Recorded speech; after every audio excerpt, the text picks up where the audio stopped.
Welcome to White Mountains Today. I'm your host, Wendy Howell. Joining me now is Miss Nora Dufalo from the Tin Mountain Conservation Center. Thank you, Nora, for joining us. No, thank you for having us. You've got a Christmas bird count coming up. We do. We have this is our 34th annual North Conway area Christmas bird count that we are hosting on Saturday, December 18th.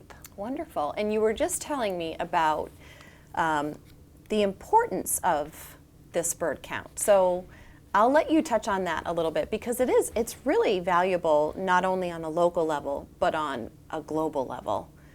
So yes, go into that just. Yes, so it is, for those that don't know, it is a community science initiative, which means we look for the help of any and all willing individuals who are living or just visiting the area. And the Christmas bird count it's a 15-mile diameter circle where we count the number of bird observations on a single day. And we do that once a year. We keep the same area every year, so it's a set area. And then that data gets collected. It's nice because as I said, it's the 34th annual Christmas bird count for the North Conway area. That allows us to track trends here in the valley. Yep. We can look at what's been happening. We can see when certain birds show up, if they're here every year, if their presence is more of an every other year occurrence. So we can look at those trends, but additionally, we submit that data to the New Hampshire Audubon, and they are monitoring and looking at bird trends for the entire state. And on top of that, the data goes to the National Audubon Christmas bird count database, which looks at bird trends globally. The Christmas bird count overall started in 1900. Wow. It was an alternative to what was then sort of the Christmas Day shoot.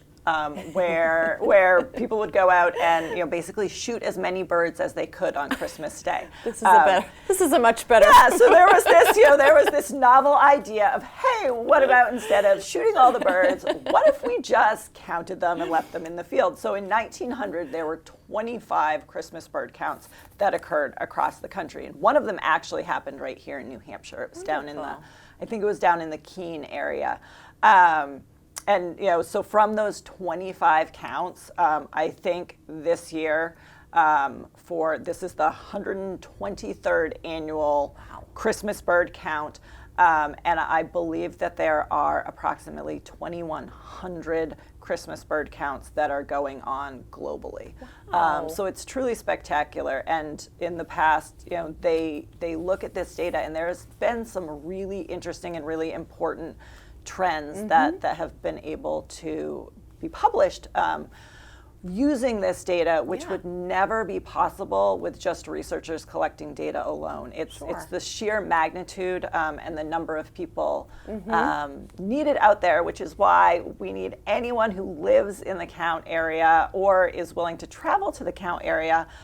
We would love their help counting. Yes. And that is as easy as if you happen to live in the count area, you can merely count. It's as simple as counting the birds at your feeder. And there's a simple protocol so that you don't end up double counting, so you're not counting the same birds over and over again. But it's as simple as counting the birds at your feeder while you're having coffee, or so we have a number of volunteers who do that.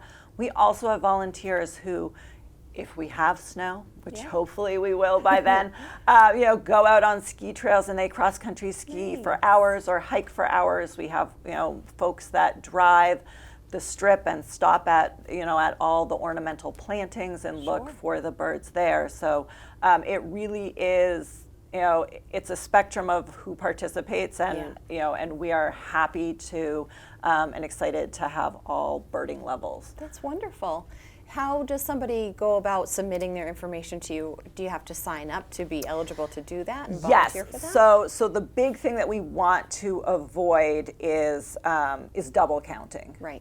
So we need to know in advance people who are interested in participating, and Okay. that way we can make sure that all the sort of birding hotspots are covered, but none of them are double counted. So Okay. we just need to make sure.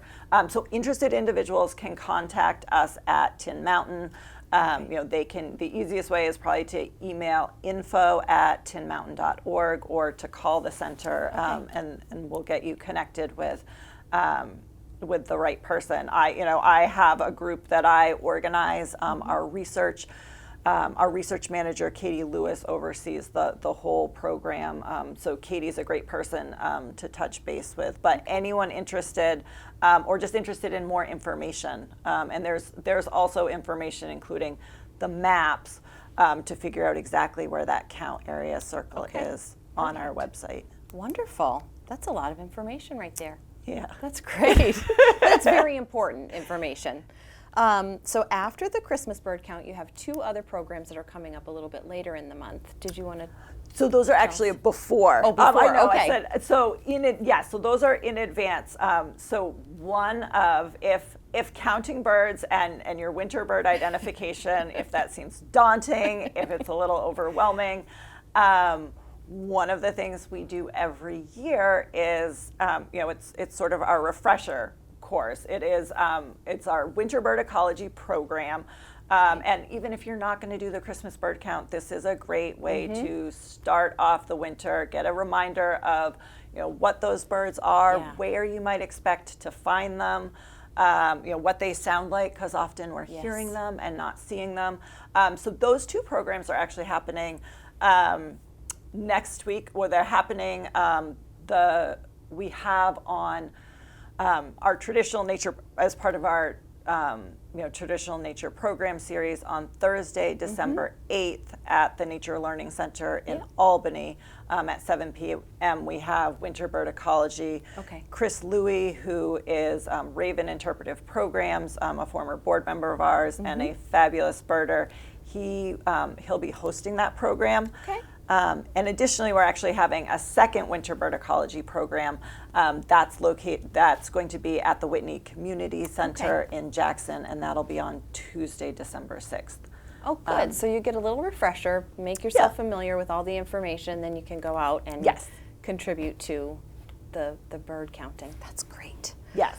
I don't want to jump ahead too much, but you do have a really great speaker coming in January. Yes. So I want you to tell us about that so people know after the holidays settle down what we can look forward to in January. Yes, we are very excited. This is actually a speaker that we've been in conversations with for a number of years, and then we were waylaid by COVID, and we're excited to be circling back around to this. But we had just confirmed that Bill McKibben, the environmental activist, author, and educator, he is going to be presenting at Tin Mountain on Friday, January 20th. So we have not figured out all of the details for that, and we haven't opened up registration, but it's certainly something to mark your calendar for. He's a great speaker. He's written some amazing books, and just the work that he's done on climate change and organizing individuals is pretty remarkable. Great. Well, that's going to be an exciting one when it comes up. Yes. Nora, thank you so much for joining us today, and thank you for contributing to the bird count, and we hope that all of you will be able to contribute to the bird count as well. Thank you. Wonderful. Thanks so much for having me. No problem. You're watching White Mountains Today.